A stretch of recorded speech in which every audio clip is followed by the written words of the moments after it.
The truth occurs. Hi everyone. Lots of people have been messaging me about a topic that they're very concerned with, and that is that Belgium may be getting ready to mass euthanize disabled children, possibly including autistic children. Okay, here's an article on one of my favorite sites, Natural News. Euthanasia for children nears approval by Belgian Parliament. Doctors to mass euthanize children and Alzheimer's patients. So he's talking here about the proposed law on the verge of approval by the Belgian Parliament, which would allow children to decide for themselves whether they should be euthanized, i.e. killed, by medical personnel. So he says here, the mercy killing of autistic children has already begun in the UK, by the way. As the Daily Mail reports, desperate mother and godmother killed severely autistic boy 14 by stabbing him multiple times in the chest when they became overwhelmed with carrying him 24/7 after demanding he be removed from the hospital and put in their care. Well, there's a little more to the story than that. Actually, there's a lot more to that story than that. This is, of course, the case of Alex Sportalakis, who's very severely autistic, who was murdered by his mother, Dorothy Sportalakis, on the 9th of June. This child was very large, very violent, very severely autistic. He had a lot of medical needs, and I think his mother basically, I think she just didn't want him to go into just some random group home where he'd probably be neglected and abused. She wanted to do her best for him, and then she did ask for placement. She brought him to actually several hospitals, and at Loyola he was discharged. I said there was no place for him anywhere. She brought him back actually another time to another, I think it was called Lutheran General, in May, and again they refused placement. And although while he was in the hospital, he had to be sedated, restrained, there had to be a security guard there. I mean, they couldn't handle him. But in the end, they sent him off with his mother because A, they couldn't handle him, B, nobody else could handle him, they couldn't find any place to take him, and besides, her insurance had run out. So there's a lot more to this story, and it's really not fair to bring that in and say the mercy killing has already begun, because this was a very sad case of a mother who'd really desperately tried to find help for a long time, and who in the end completely lost it and committed murder. So under this new law, a child, which would include probably a teenager, a child that they determine can make the decision for him or herself, would be allowed to choose to have something administer them to kill them, to euthanize them, if they were suffering from a terminal disease, like if they were at the very end stages of cancer. I just want to make it clear I'm not advocating euthanasia. The purpose of this video is just to show you, help you maybe understand a little bit about their euthanasia laws in Europe and what's actually happening.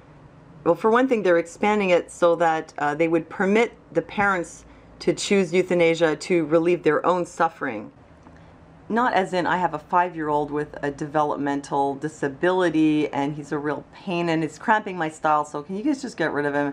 Not in that sense, but in the sense of the parents having a newborn with a severe disability, as in like a very severe defect that is incompatible with life, and the baby is going to die in a short period of time, and the parents don't want to watch it suffer while it's allowed to die naturally, so they could now ask for the baby to be given something that would end its life, end its suffering more promptly. Now, as for euthanasia in general, it's actually legal in several European countries. It's legal in Holland, Denmark, and Belgium, and Switzerland.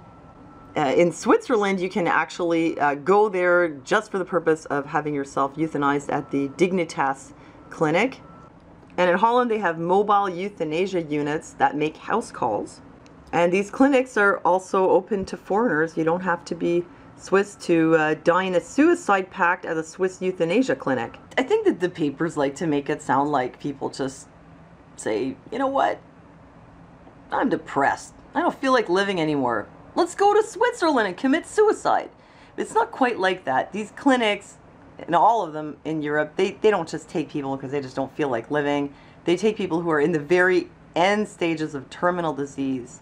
So are they going to start mass euthanizing children in Europe? I don't think so. I do think that there are people out there, you know, some crazy globalist elites who would like to reduce the population, no doubt. I mean, they didn't put those Georgia Guidestones up for nothing, and they are going about it by, you know, stealth ways, trying to make us sick and shorten our lifespans. And for sure they're doing that, and I'm sure there's some people who would love it if everybody they could just get us all so depressed and sick that we would just be like, just kill me now, and then they'd be like, yeah, okay.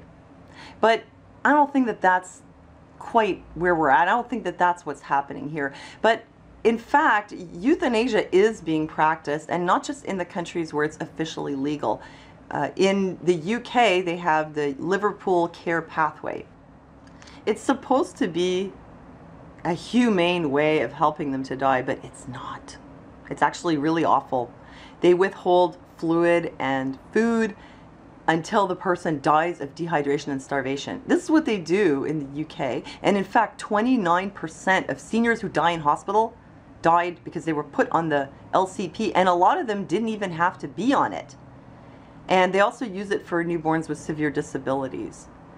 So I think you'd have to be in that position as a parent, having a baby born that was very, very sick and was going to die in a matter of days or hours, and decide, are you going to watch them die a horrible death and shrivel, or are you going to give them an injection? I mean, it's a horrible decision. I can't imagine. You know, I just can't, I couldn't even imagine. But I wouldn't want to judge people, although I would say I would never do that. But, you know, I don't want to judge people. You know what people do is between them and God. And when it comes your turn and you have to do something, then it'll be between you and God. But it's not my place to judge other people. So I'm not going to do that. So in summary, as for the Natural News article, which I think had a lot to do with the people asking me, are they really going to mass euthanize autistic children in Europe? I love Natural News, and I think they have a lot of great articles. In fact, I go there every day. I think in this article, he's not saying that that's what they're going to do, but I think he was just kind of saying, you know, this is the road that we're heading down, and if we allow euthanasia, and considering how many children are disabled, including children who are autistic, that, you know, in worst case scenario down the road, it could come to the point where you could euthanize your child just because they're autistic. I think it's just a long range kind of worst case scenario extrapolation, but you have to sort of read between the lines. I don't think he's really saying that they're about to do that, or it's definitely going to happen. I think he's just saying that he doesn't like the road that humanity is heading down, and I'd have to agree with him with that in many ways. I don't like where things are heading, but in other ways I think things are heading in a good direction, because a lot of people are waking up. A lot of people's consciousness has really changed a lot. A lot of people are starting to reach out to each other and break down barriers of fear and isolation, and, you know, really starting to send out more love. I don't want to sound like a big hippie, but I see that things are changing in a good way. I mean, just my own experience on the internet, and the way that in our desperation we parents have reached out to each other, and how incredibly supportive people have been, and how helpful. I think things are changing. We're just like, you know what, we can't trust the medical establishment anymore, and, you know, nobody's going to solve our problems for us, and we have to help each other and come together, and that's a really good thing. And I think that's progress, and that's where the solutions are going to come from the ground up, not from the top down so much. So let me know what you think, and thanks for listening to me, and I'll see you next time.